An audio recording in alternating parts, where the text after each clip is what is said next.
ఓం శ్రీ సాయిరామ్.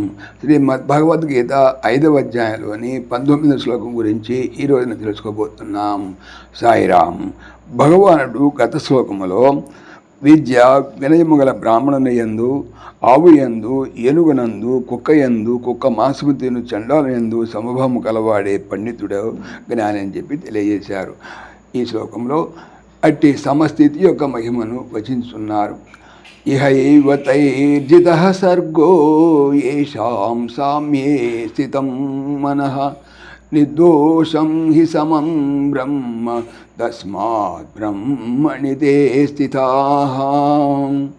యేషాం ఎవరి యొక్క మనః మనస్సు సామ్యే సమభావమందు అనగా నిశ్చల సమస్థితి ఎందు లేక సర్వభూతములందును ఆత్మను సమముగా చూచుటలో స్థితం స్థిరముగా ఉన్నదు తైహ వారి చేత ఇహ ఏవా ఇచ్చటనే అనగా ఈ శరీరముతో ఉన్నప్పుడే సర్గ జనన మరణ రూప సంసారము జిత జయింపబడినది. ఈ ఎందువలనగా బ్రహ్మము అన ఆ ఆత్మ నిర్దోషం దోషరహితమైనది, సమమైనది.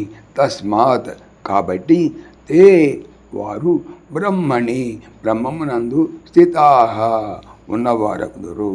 తాత్పర్యం, ఎవరి యొక్క మనస్సు సమభావమందు అనగా నిశ్చల సమస్థితి ఎందు లేక సర్వ ప్రాణులందును ఆత్మను సమముగా చూచుటలో స్థిరముగా ఉన్నదో అట్టి వారు ఈ జన్మమునందే జనన మరణ రూప సంసారమును జయించిన వారగుదురు.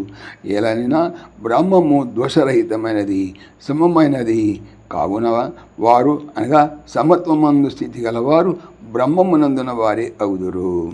ఇక్కడ జనన మరణ రూప సంసారమును దాటకు బంధం నుండి విడిపట్టకు ఉపాయం ఇక్కడ వచింపబడుతున్నదన్నమాట. సాయిరామ్. ఓం దేవకీ నందనాయ విద్మహే వాసుదేవాయ ధీమహి తన్న కృష్ణ ప్రచోదయాత్. ఓం సర్వం శ్రీకృష్ణార్పణమస్తు.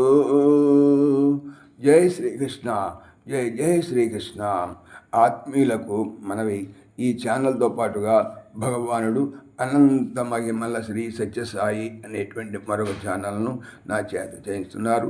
దీనికి సంబంధించిన లింక్ డిస్క్రిప్షన్లో చూడవచ్చు. సాయిరామ్.